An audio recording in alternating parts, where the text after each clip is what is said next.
Direi l'intervento prioritario è la messa in sicurezza dei luoghi. L'assessore regionale alla protezione civile Riccardo Riccardi alla caserma Goi Pantanali di Gemona assieme al tenente colonnello Fabio Pambianchi dell'8° Reggimento Alpini, al direttore della protezione civile regionale Amedeo Aristei e ai vertici della ditta aggiudicataria e al direttore dei lavori. La visita è servita a verificare l'avanzamento delle opere avviate il 22 febbraio, la cui conclusione è prevista per il 15 aprile. I lavori interessano un'area di 21.000 metri quadrati. In questi giorni la ditta ha già smantellato i manufatti del campo di addestramento e sostituito i pali elettrici. L'opera più simbolica sarà il ripristino della copertura della chiesetta donata dai canadesi dopo il sisma.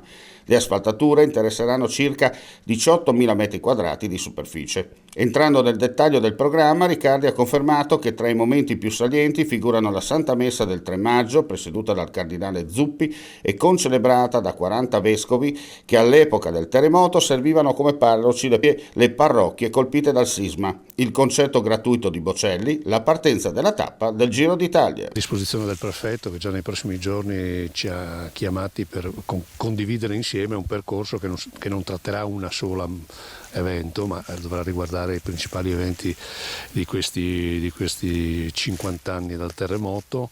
È chiaro che la protezione civile diventa sicuramente uno dei pilastri con i quali ormai ogni evento che capita in questa regione senza il sistema di protezione civile difficilmente riesce a superare la prova. Quindi saremo impegnati in maniera importante con la nostra organizzazione, le nostre tecnologie, la nostra esperienza e naturalmente anche i nostri volontari ai quali va anticipatamente la nostra gratitudine per quello che saranno chiamati a fare nel corso di questo anno che sarà particolarmente lungo.